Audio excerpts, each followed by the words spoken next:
Fear. It's a word that stirs something primal in all of us. It shows up in moments of uncertainty, challenges our decisions, and often feels like an insurmountable obstacle. But what if fear isn't the enemy we think it is? What if instead fear is simply a signal, a nudge from within that demands interpretation rather than avoidance? The Stoics believed fear is neither good nor bad. It's how we choose to respond to it that defines its impact on our lives. Imagine standing on the edge of a diving board, looking down at the water below. Your heart races, your palms sweat, and a voice in your mind whispers, "What if I fail? What if I get hurt?" That's fear speaking. But what if you could reframe it? What if you could see fear not as a barrier, but as an opportunity to summon courage and grow? Marcus Aurelius once said, "You have power over your mind, not outside events. Realize this, and you will find strength." This episode is about reclaiming that power, about turning fear into a stepping stone rather than a stumbling block. Together, we'll explore 11 Stoic strategies to face life's toughest challenges with clarity, strength, and purpose. These aren't abstract ideas. They're practical tools you can apply today, whether you're navigating financial stress, facing personal loss, or simply trying to conquer the fear of the unknown. Fear doesn't discriminate. It visits everyone, from students to parents to leaders. But with the right mindset and approach, we can all learn to embrace it and move forward. Let's dive into the first step of this journey, understanding the dual nature of fear. Is it your friend or your foe? That choice is yours to make. Lesson 1. Fear, a friend or foe? Fear is one of the most misunderstood emotions. It's natural, even necessary. It warns us of danger and keeps us safe. But when unchecked, fear can become a prison, holding us back from pursuing dreams, taking risks, or embracing life's opportunities. The key lies in understanding fear's dual nature. It can either be your guide or your oppressor. Marcus Aurelius reminds us, "It is not death that a man should fear, but he should fear never beginning to live." This Stoic insight underscores the idea that fear isn't inherently bad. It's your response to it that determines whether it becomes a friend pushing you toward growth or a foe chaining you to inaction. Let's look at an everyday scenario. You're offered a chance to take on a new role at work, one that requires public speaking, a skill you've always feared. Immediately your mind races with what-ifs. What if I embarrass myself? What if I'm not good enough? Fear appears as an obstacle, but it's also a signpost. It points directly to an area where you have the potential to grow. Choosing to face it transforms it from an enemy into a mentor. To make fear your ally, start by acknowledging it. Don't deny or suppress it. That only gives it more power. Instead, name it. Say to yourself, "I'm afraid because this feels unfamiliar, but that's okay." Naming your fear disarms it, making it easier to address. Now, ask yourself, what is this fear trying to teach me? Is it pointing out something I need to prepare for or grow into? By treating fear as a teacher, you shift your mindset from avoidance to curiosity. The act of questioning gives you clarity and control. Take another example. Imagine a musician preparing for their first live performance. Their fear of forgetting lyrics or hitting the wrong note might feel paralyzing.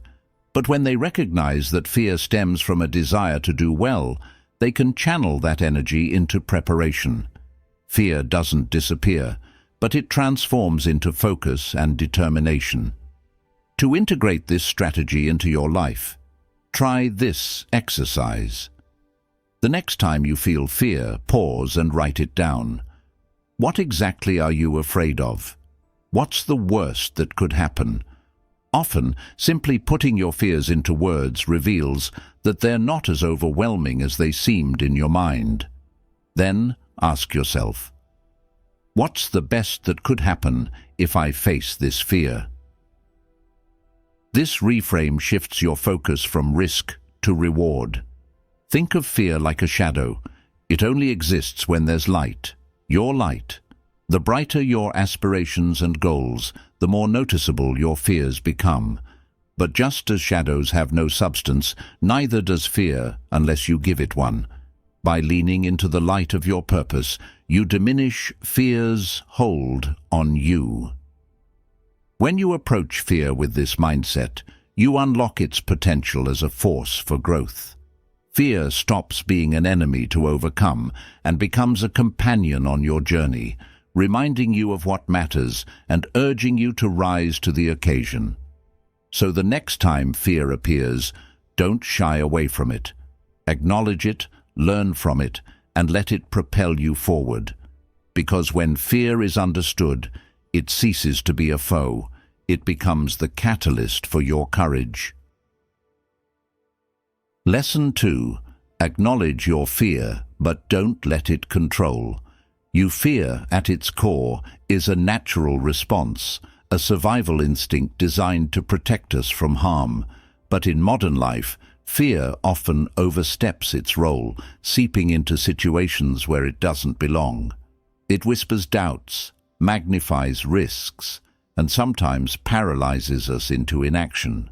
The key isn't to fight fear or ignore it. It's to acknowledge its presence while refusing to let it steer your actions. The Stoics believed that fear loses its power when faced with reason. Epictetus said, "Men are not afraid of things, but of how they view them." Fear is not about the situation itself, it's about how you perceive it. Acknowledging this distinction gives you the upper hand.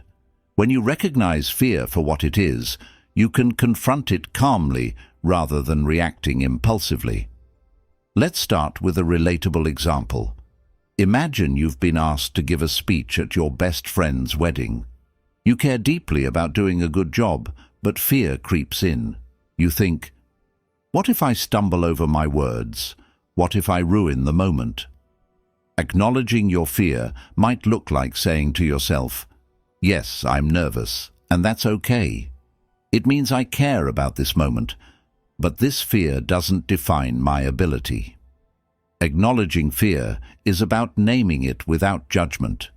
Pretending it's not there only intensifies its grip, like trying to hold a beach ball underwater. But when you let it surface, it loses its power to overwhelm you. Take another example. A parent sending their child to school for the first time. There's fear. Fear of the unknown, of whether their child will be safe or happy. Instead of succumbing to that fear, they acknowledge it. I'm worried because this is new, but I trust my child's ability to adapt and the environment we've chosen for them.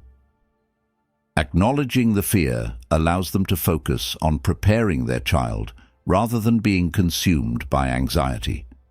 Here's a simple practice to help you address your fears. The next time you feel afraid, pause and ask yourself, what exactly am I afraid of? Write it down. Be specific. For instance, fear. I'm afraid of starting my own business.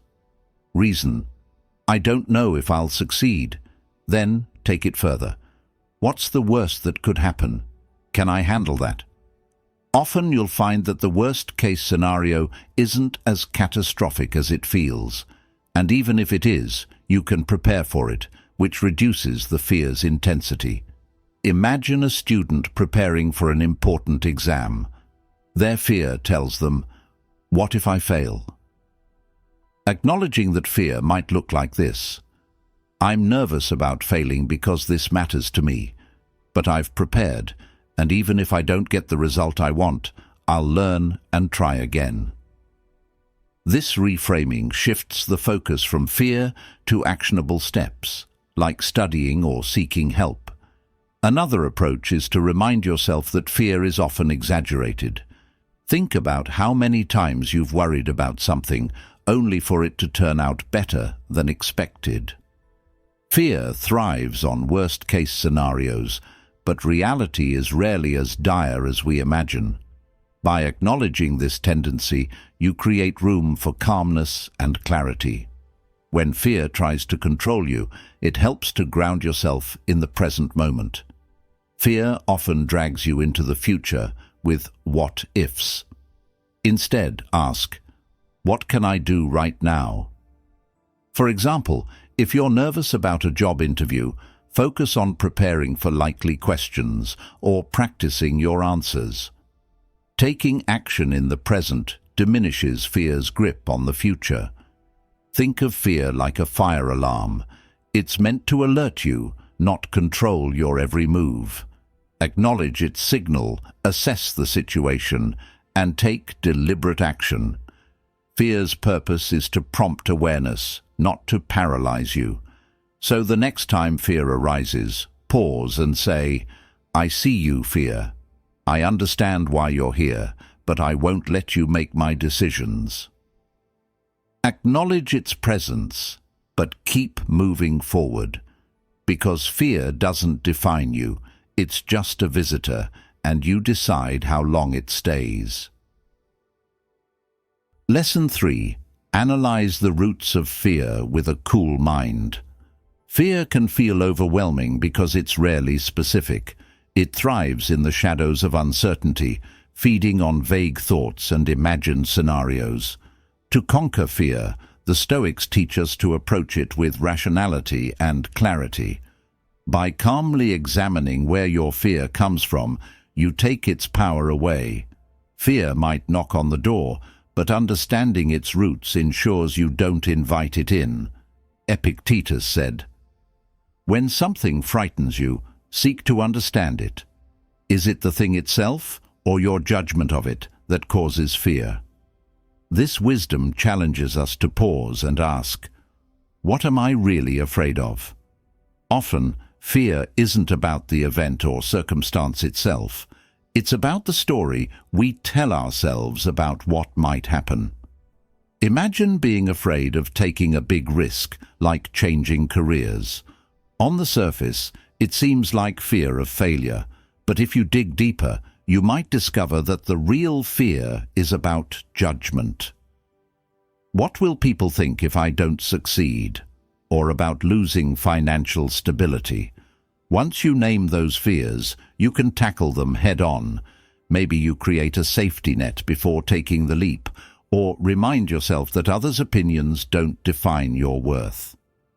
Another way fear hides is behind assumptions. Picture a student afraid to speak up in class. Their fear might stem from the belief that they'll sound foolish or be judged harshly. But is that fear based on fact or imagination? By questioning these assumptions, you create space to see fear for what it really is, a projection, not a certainty. Here's a practical exercise. When fear strikes, pause and break it down. Write it out if needed. Ask yourself, what exactly am I afraid of? What is the worst that could happen? If that happens, how would I handle it? This simple process shifts your focus from feeling overwhelmed to planning for possibilities. For example, let's say you're afraid to confront a friend about an issue. The worst-case scenario might be that they get upset or pull away.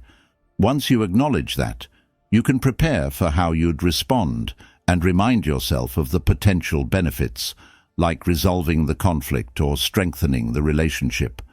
Fear also feeds on the unknown. Imagine standing at the edge of a dark forest, hesitating to take a step. The trees look menacing, the path unclear, but as you move forward, the darkness begins to lift, revealing the way ahead. Fear works the same way. When you step toward it, instead of avoiding it, the path becomes clearer. The Stoics often practiced premeditatio malorum, or the premeditation of evils. This wasn't about dwelling on negativity, but about preparing the mind. If you fear something, imagine the worst-case scenario, not to scare yourself, but to realize you can handle it. For instance, if you're worried about a job interview, the worst-case scenario might be that you don't get the job. While disappointing, it's not life-ending. This practice builds confidence, showing you that fear often exaggerates reality. Think of fear like fog. When it rolls in, it blurs your vision, making the world seem more intimidating than it really is. But as the sun rises, the fog begins to clear. Analyzing fear is like letting the light in. What seemed daunting becomes manageable when seen in full clarity. The next time fear tries to grip you, pause, look at it directly, and ask, what's really at the root of this fear, and how can I face it with a cool mind? By doing this, you take control, turning fear from a paralyzing force into an opportunity for growth and understanding. Fear shrinks when faced with clarity, every time. Lesson 4. Adopt the principle. Everything happens for a reason. Life doesn't always go as planned. Disappointments, failures, and unexpected challenges can leave us feeling frustrated, questioning why things didn't turn out the way we hoped. But the Stoics teach us to adopt a powerful mindset. Everything happens for a reason. This doesn't mean that life's difficulties are always fair or just, but rather that each moment, good or bad, holds the potential for growth, learning, and transformation. Marcus Aurelius reflected on this idea when he wrote, "A blazing fire makes flame and brightness out of everything that is thrown into it."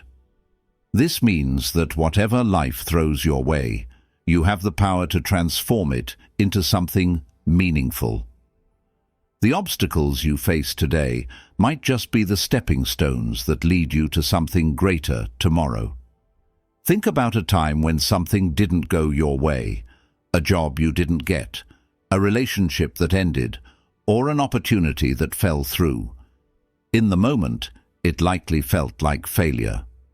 But looking back, you may realize that the setback was a turning point, redirecting you toward a path better suited for you. This isn't just blind optimism, it's the wisdom of perspective. Time often reveals how even the most challenging experiences contribute to our growth. Here's an example.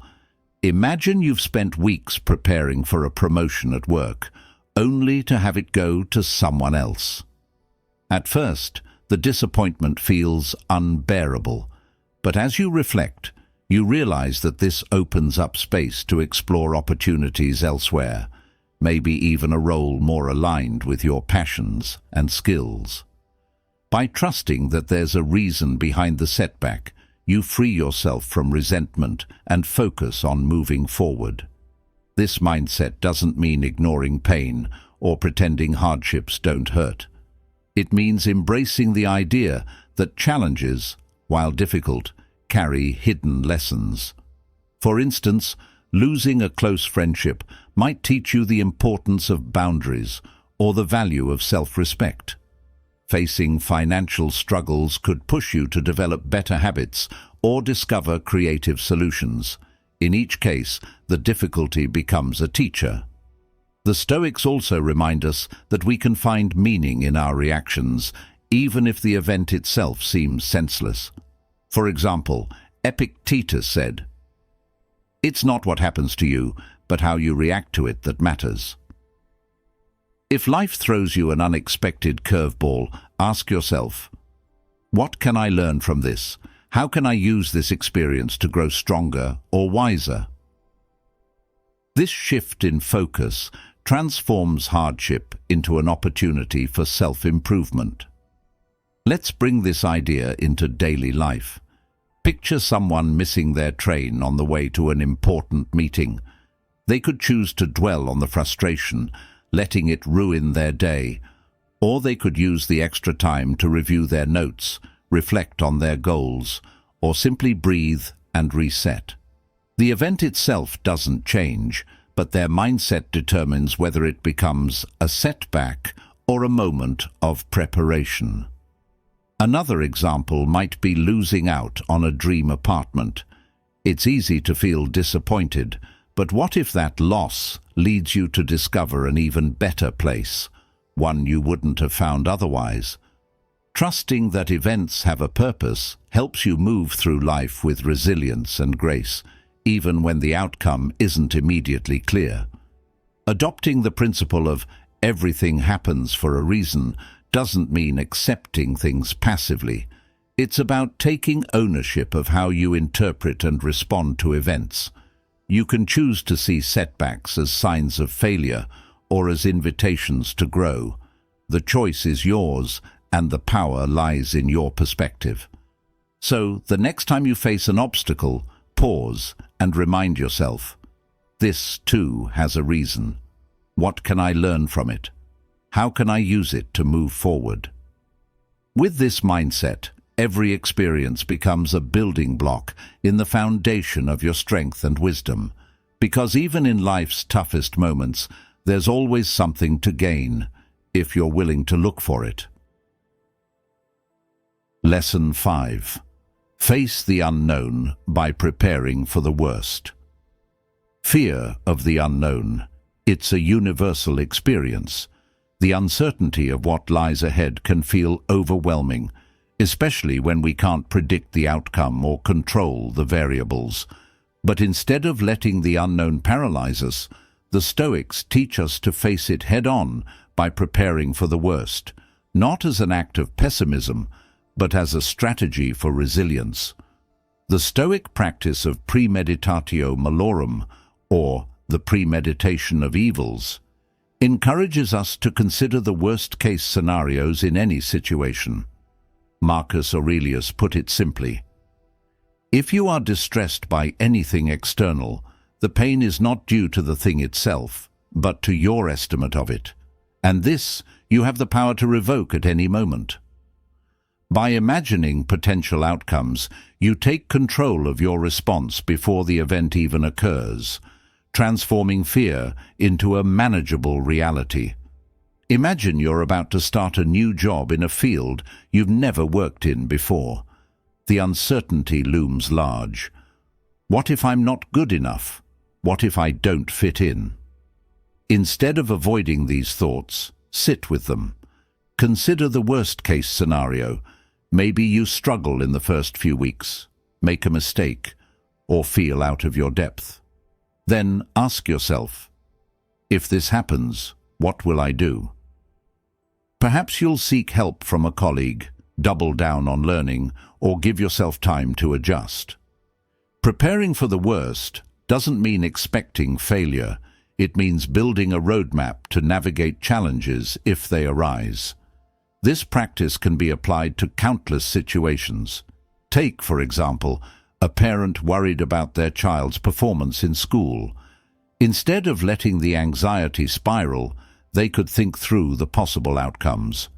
If their child struggles academically, they might plan to offer extra support, hire a tutor, or collaborate with teachers.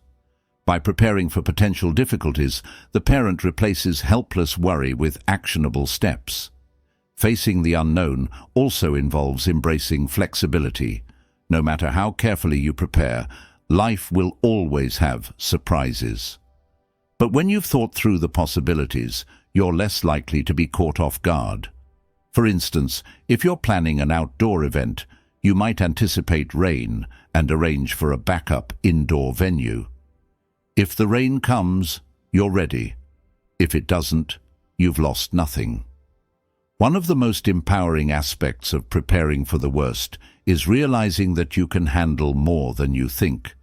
Fear often exaggerates the risks, making challenges seem larger than they really are. But when you break down the unknown into tangible possibilities, it becomes less intimidating.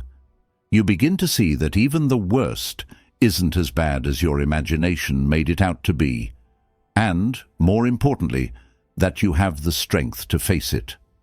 Let's consider a more personal example.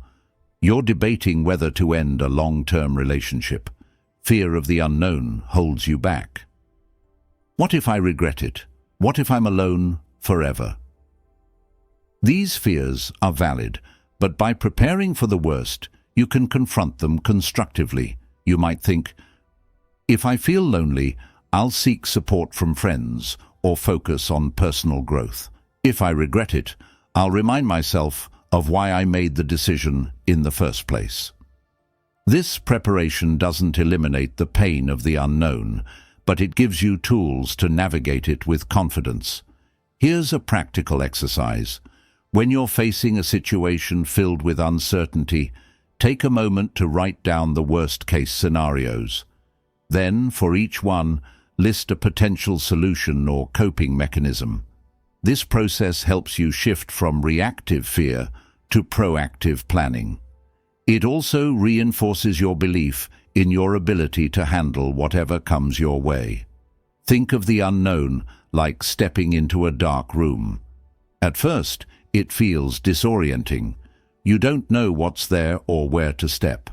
But when you prepare by carrying a flashlight or feeling for familiar landmarks, the darkness loses its power. You may not see everything, but you see enough to move forward with confidence. When you face the unknown by preparing for the worst, you're not inviting negativity, you're building resilience.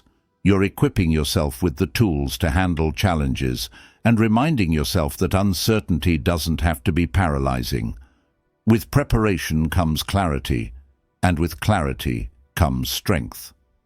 So the next time you're faced with the unknown, pause and remind yourself, what's the worst that could happen, and how will I handle it? By preparing for the worst, you gain the freedom to embrace life's uncertainties with courage and grace, knowing you're ready for whatever comes your way. Lesson 6. Redefine failure and fear. Failure is a word that carries so much weight. For many, it's seen as the ultimate confirmation of inadequacy, a sign that they're not good enough or destined to fall short. But the Stoics teach us a liberating truth. Failure is not a final verdict. It's a stepping stone toward growth. By redefining failure and fear, you can unlock your full potential and approach life with courage instead of hesitation. Epictetus said, "Difficulties are things that show a person what they are." This wisdom reminds us that challenges and failures don't define us. They reveal our resilience, our capacity to learn, and our ability to rise again. Fear of failure often stems from attaching our self-worth to outcomes. If we can shift that perspective, failure becomes not an end, but a necessary part of the journey. Think about a child learning to ride a bike. They fall over and over again. But each fall isn't seen as a defeat. It's a lesson. They learn balance, adjust their technique, and eventually master the skill. As adults, we often lose this mindset, letting failure discourage us instead of guide us. What if we treated every misstep as an opportunity to learn and grow, just as we did when we were children? Take, for example, someone starting a business. Fear of failure might hold them back, whispering thoughts like, "What if it doesn't work out? What if I lose money or look foolish?" But if they redefine failure, those fears lose their grip. Failure in this context could mean gaining valuable experience, building connections, or discovering a better path forward. Even if the business doesn't succeed, the lessons learned are priceless stepping stones for future endeavors. To redefine failure, start by asking yourself, what does failure mean to me? Is it truly the end, or is it a step towards something greater? Often, we realize that failure is only final if we choose not to learn from it. Every great inventor, artist, or leader has faced setbacks. Thomas Edison, when asked about his many unsuccessful attempts at creating the light bulb, famously said, "I have not failed. I've just found 10,000 ways that won't work. Another way to shift your perspective is to see fear and failure as indicators of growth. If you're afraid to try something, it often means you're stepping out of your comfort zone, a necessary move for progress. For instance, if you're afraid to take a class in a subject you're unfamiliar with, that fear signals an opportunity to expand your knowledge and skills. Here's a practical exercise to help you redefine failure. The next time you're afraid to try something new, write down 2 lists. On one side, list what you fear might happen if you fail. On the other side, write what you might gain if you succeed, or even if you fail, but learn something valuable. Seeing the potential benefits alongside the risks often puts fear into perspective and highlights the opportunities hidden within failure. Let's consider a personal example. Imagine someone who wants to start dating again after a difficult breakup. Fear of rejection might make them hesitant, thinking, "What if I get hurt again? What if I'm not ready?" But by redefining failure, they might see each date as a chance to learn more about themselves and what they're looking for. Even if a date doesn't lead to a relationship, it's not a failure. It's practice, growth, and a step closer to finding the right person. The Stoics also encourage us to focus on effort rather than outcomes. You can't control whether you succeed every time, but you can control how much effort you put in. When you measure success by the quality of your effort rather than the result, failure becomes less daunting. Instead of thinking, "I failed at this," you might say, "I gave it my best shot, and now I know how to improve." Think of failure like climbing a mountain.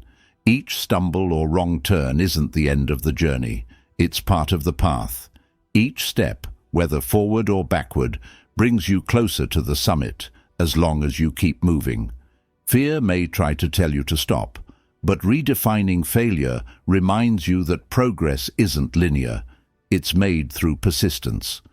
So the next time you face fear or failure, pause and remind yourself, this is not the end. This is a lesson.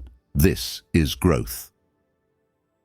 By redefining what failure means to you, you transform it from a roadblock into a stepping stone, clearing the way for courage, resilience, and success. Lesson 7. Focus only on what you can control. One of life's greatest sources of frustration and anxiety comes from trying to control the uncontrollable.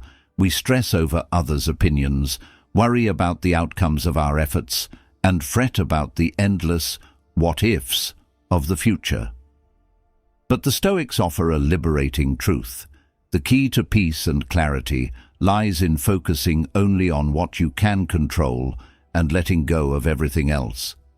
Epictetus put it succinctly, "Make the best use of what is in your power, and take the rest as it happens." This wisdom reminds us that life is divided into 2 categories, the things we can influence and the things we cannot. By learning to distinguish between the 2, we free ourselves from unnecessary worry and direct our energy toward what truly matters. Let's begin with a relatable example. Imagine you've prepared thoroughly for an important job interview.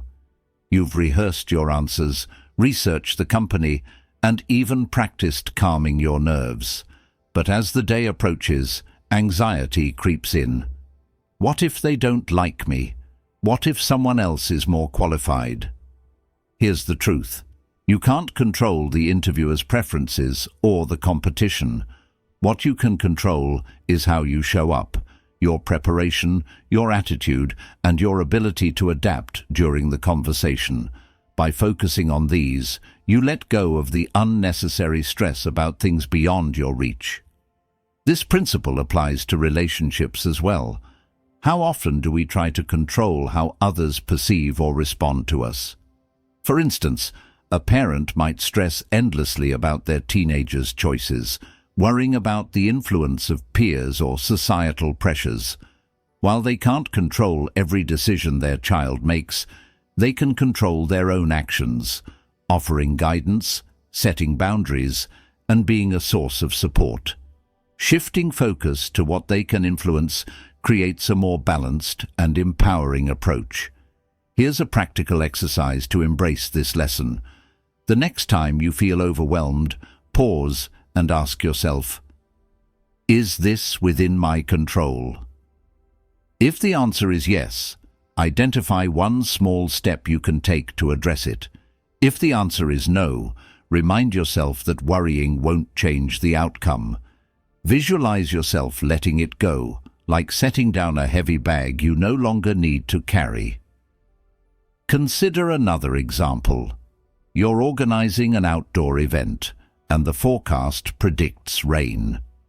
It's natural to feel frustrated or stressed about something so out of your hands, but rather than wasting energy worrying about the weather, you could focus on what you can control, preparing an indoor backup plan, bringing umbrellas, or communicating clearly with attendees.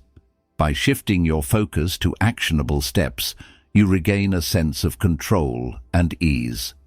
The Stoics also teach that trying to control the uncontrollable often leads to disappointment and resentment. Imagine an athlete in a high-stakes competition. They can't control the referee's decisions, the crowd's reactions, or even the skill of their opponents.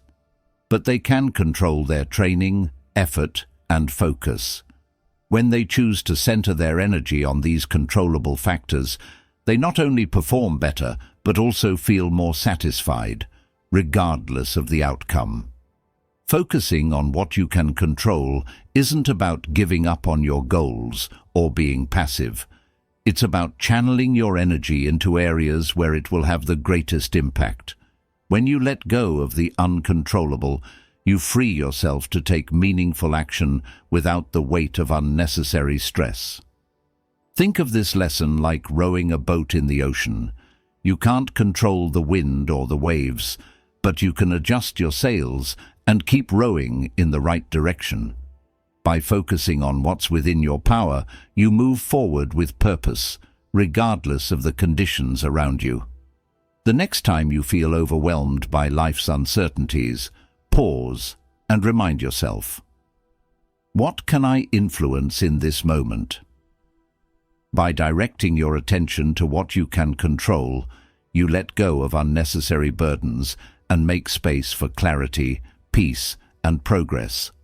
Because true strength lies not in controlling everything, but in mastering what's within your reach. Lesson 8. Turn fear into fuel to move forward. Fear is often seen as a barrier, something to overcome or avoid at all costs. But what if fear isn't the enemy we think it is? What if fear, when understood and harnessed, could be transformed into a source of strength, a powerful fuel to propel you forward? The Stoics believed that fear, like any emotion, is neutral. It's our interpretation and response to it that gives it power over us. Seneca once said, "A man who suffers before it is necessary suffers more than is necessary." This reminds us that much of our fear is imagined. We anticipate failure, rejection, or pain, and in doing so, we create unnecessary suffering. But by examining our fears and reframing them, we can use them as motivation to prepare, to grow, and to take action. Imagine you've always wanted to start your own business, but fear of failure holds you back. You think, what if I lose money? What if I'm not good enough? Instead of letting those fears paralyze you, use them as fuel. Let the fear of financial loss motivate you to create a solid business plan or save up a safety net. Let the fear of inadequacy inspire you to learn, network, and seek guidance. By channeling fear into action, you turn it into a tool for growth. Here's another example. You're preparing for a major presentation at work, and the fear of public speaking grips you. Instead of avoiding the fear, embrace it as a sign that this moment matters to you. Let it push you to rehearse, refine your message, and visualize success. That energy, when directed purposefully, becomes your fuel for confidence and clarity. Turning fear into fuel starts with a mindset shift. Instead of asking, "What if this goes wrong?" ask, "What can I do to make this go right?" Fear often points to areas where we need to grow or prepare. By listening to its signals without letting it control us, we can turn anxiety into action. The Stoics also taught that fear often points to opportunities for courage. Think of a person training for their first marathon. They fear they won't finish the race, that they'll fall behind or hit a wall. But instead of letting that fear stop them, they use it as motivation to train harder, eat better, and push their limits. On race day, it's not the absence of fear that gets them to the finish line.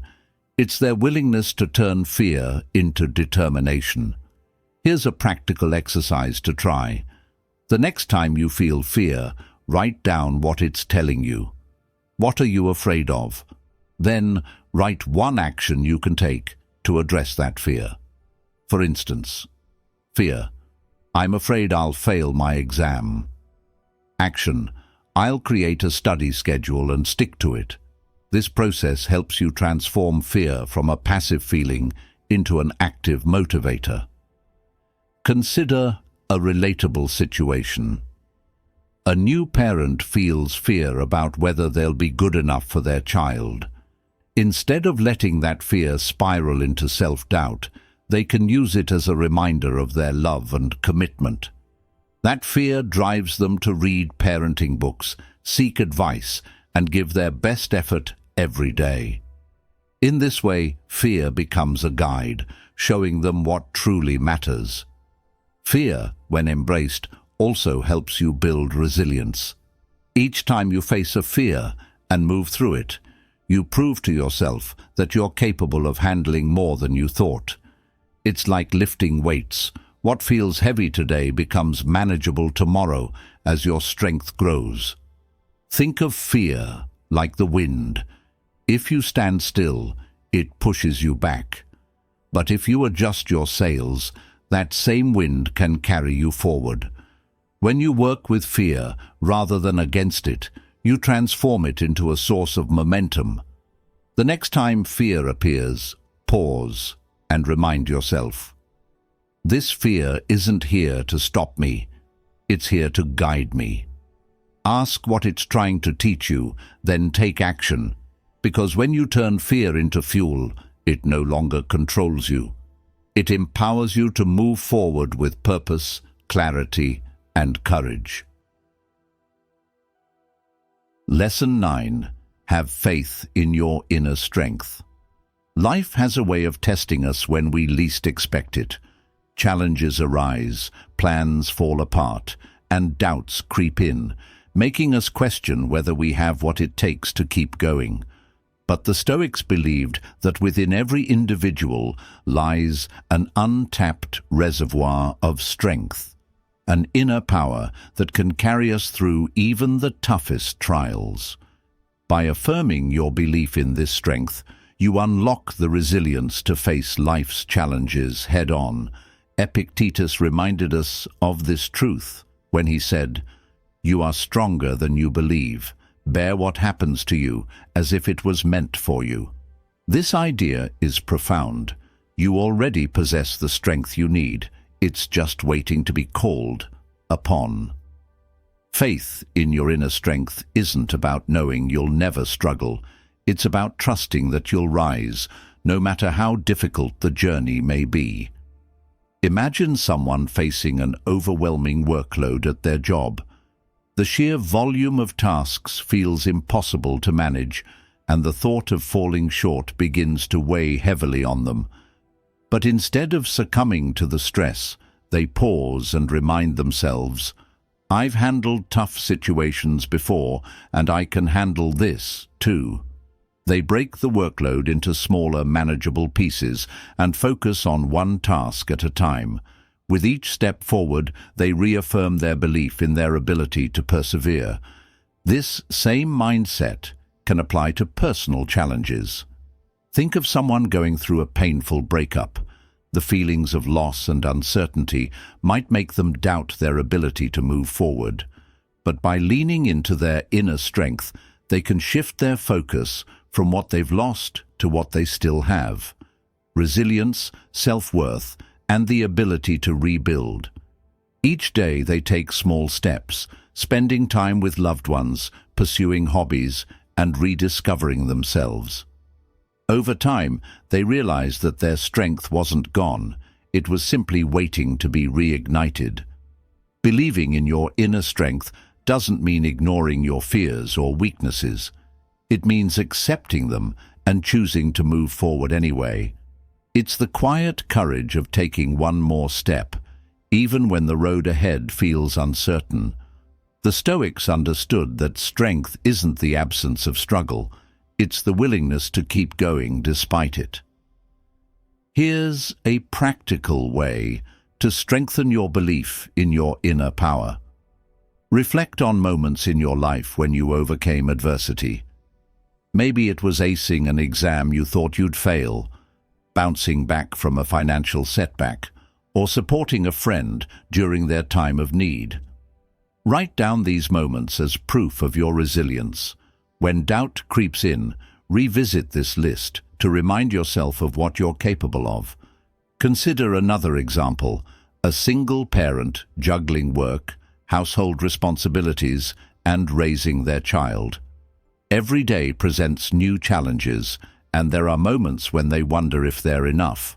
But by focusing on the strength they show in even the smallest victories, like solving a problem at work or helping their child with homework, they begin to see how much they're truly capable of. Faith in their inner strength becomes a source of energy and pride, pushing them forward. The Stoics also emphasized the importance of self-trust. Marcus Aurelius wrote, "If you are pained by external things, it is not they that disturb you, but your judgment of them, and it is in your power to wipe out that judgment now." This teaches us that we have the power to shift our perspective, no matter the circumstance. Trusting your inner strength means believing that you can shape how you respond, even in the face of difficulty. Think of your inner strength like a well. On the surface, it may seem dry at times, but the deeper you dig, the more you'll find. It's there, waiting for you to access it, especially in moments when you think you have nothing left to give. The next time you face a challenge, pause and remind yourself, "I've faced difficulties before, and I came out stronger. I can do this again." With faith in your inner strength, you become unstoppable, not because life gets easier, but because you grow more resilient with every step forward. Trust that strength, lean into it, and watch yourself rise. Lesson 10. Live deeply in the present moment. The present moment is where life truly happens. Yet, how often do we allow our minds to drift into the past, replaying regrets and mistakes, or wander into the future, worrying about uncertainties that may never come to pass? The Stoics teach us that by grounding ourselves in the present, we can unlock clarity, peace, and the power to live intentionally. Marcus Aurelius, in his Meditations, urged, "Confine yourself to the present. Let each moment guide you with reason and purpose." This wisdom emphasizes that while we can't change the past or control the future, we hold full command over the here and now. The present is the only place where we can act, grow, and truly experience life. Imagine you're stuck in traffic, frustrated and stressed because you're running late. Your mind spirals. Why didn't I leave earlier? What if I missed the meeting? This mental chatter only amplifies your stress, but it doesn't change the situation. Now, contrast that with choosing to focus on the present. You take a deep breath, turn on your favorite music, and decide to use this time as a moment of calm before your busy day. The traffic hasn't changed, but your experience of it has.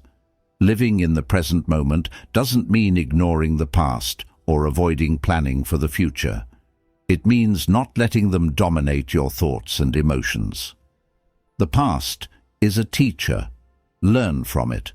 The future is a vision. Prepare for it. But don't let either rob you of the gift of now. Let's consider another example. You're spending time with a loved one, but instead of being fully present, your mind is occupied with tomorrow's to-do list or a recent disagreement. The moment passes, and later you realize you weren't truly there. By grounding yourself in the present, you can fully engage, strengthening your connections and creating memories that matter. One practical way to practice living in the moment is mindfulness. Start small. During a meal, focus on the flavors and textures of your food instead of scrolling through your phone. During a walk, notice the sights, sounds, and sensations around you. These simple acts train your mind to stay anchored in the now, breaking the habit of constantly chasing the past or future. The Stoics also remind us that much of our worry is tied to what might happen, not what is actually happening. Imagine preparing for a presentation. Your mind floods with fears. What if I forget my points? What if they don't like it? But when you bring yourself back to the present, you realize you can focus on practicing and refining your message instead of dwelling on hypothetical scenarios. This shift transforms anxiety into action. Living deeply in the present also means embracing life's impermanence.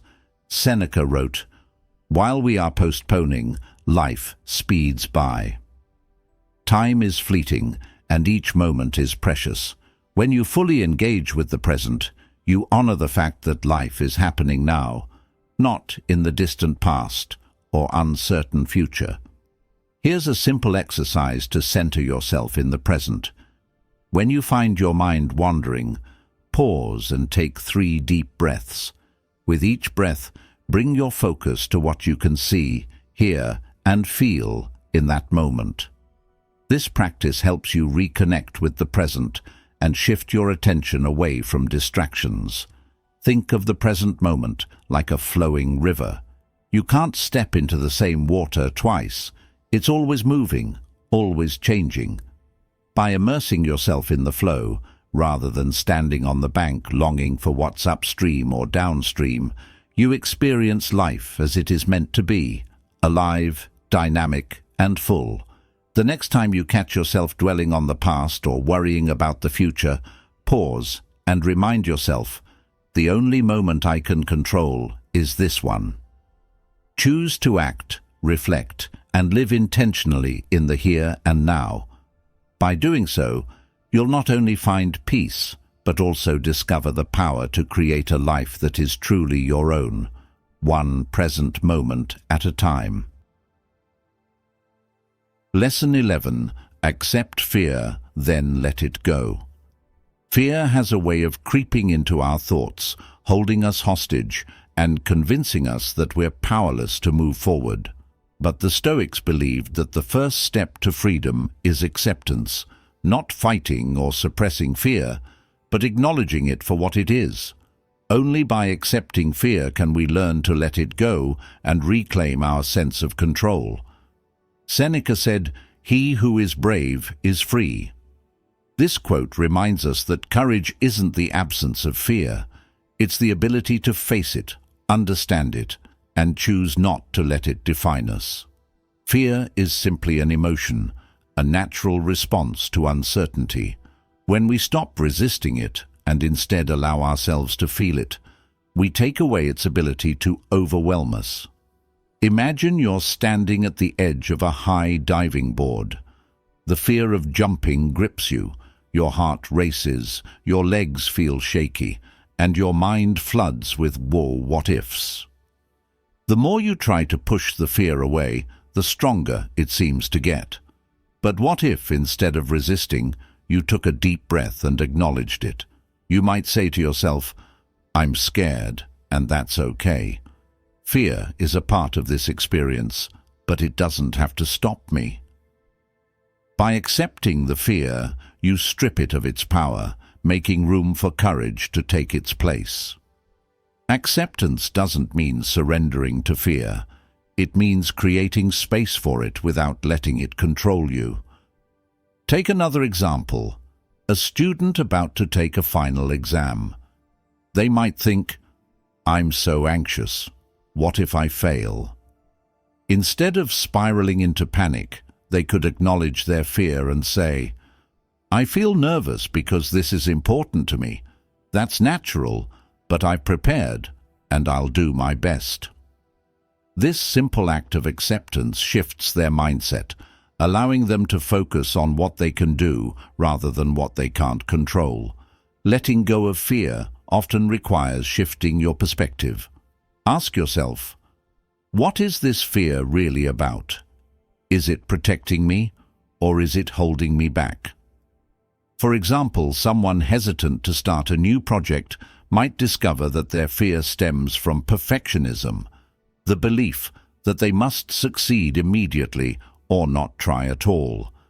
Recognizing this allows them to let go of the unrealistic expectation and move forward with small, manageable steps. One practical exercise to let go of fear is visualization.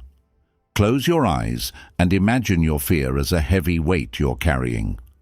Picture yourself setting that weight down and walking away from it, lighter and freer. This mental exercise reinforces the idea that fear doesn't have to stay with you. It's something you can choose to release. Another tool is gratitude. Fear often focuses on what could go wrong, but gratitude shifts your attention to what's already right.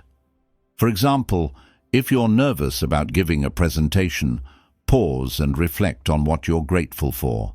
The opportunity to share your ideas, the support of your colleagues, or the preparation you've put in. Gratitude helps counterbalance fear, bringing clarity and calm. Let's look at a real-world scenario. A young professional is afraid to ask for a raise, worried about being seen as demanding or ungrateful. By accepting their fear, they might say, "I'm afraid of rejection, but that doesn't mean I shouldn't try. I've worked hard, and I deserve to advocate for myself." This acknowledgement allows them to take action despite the fear, turning a potentially paralyzing emotion into a moment of empowerment. Think of fear like a cloud passing through the sky. It may block the sun temporarily, but it's not permanent. By accepting its presence and letting it drift away, you create space for light and clarity to return. The next time fear shows up, pause and remind yourself, fear is just a visitor. I can acknowledge it, but I don't have to hold on to it. By accepting fear and choosing to let it go, you take back control, making room for courage, clarity, and growth. Because freedom from fear doesn't mean never feeling it. It means knowing how to face it and move forward anyway. Fear. It's something we all face. It whispers doubts, magnifies risks, and often stands between us and the life we want to live. But as we've explored today, fear isn't an enemy to be defeated. It's a signal, a teacher, and even a catalyst for growth. The Stoics showed us that the true power lies not in avoiding fear, but in understanding it, embracing it, and using it to move forward with purpose. These lessons, acknowledging your fear, analyzing its roots, focusing on what you can control and letting it go, aren't just abstract ideas. They're tools you can apply to your life, no matter the challenges you face. Whether it's a new opportunity, an unexpected setback, or the uncertainty of the future, you have the strength to navigate it. Fear doesn't define you. your response to it does. So the next time fear arises, pause. Ask yourself, what is this fear trying to teach me? How can I turn it into fuel instead of a roadblock? By shifting your perspective, you take away fear's power and reclaim your freedom. Thank you for joining me in this journey today. I hope these Stoic strategies inspire you to face your fears with courage, clarity, and confidence. Remember, as Marcus Aurelius said, you have power over your mind, not outside events. Realize this, and you will find strength. If this episode resonated with you, let me know your thoughts. Share your experiences with fear, your strategies for overcoming it, or the lesson that stood out to you the most.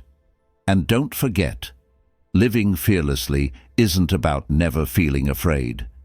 It's about knowing you have the tools to face fear and keep moving forward.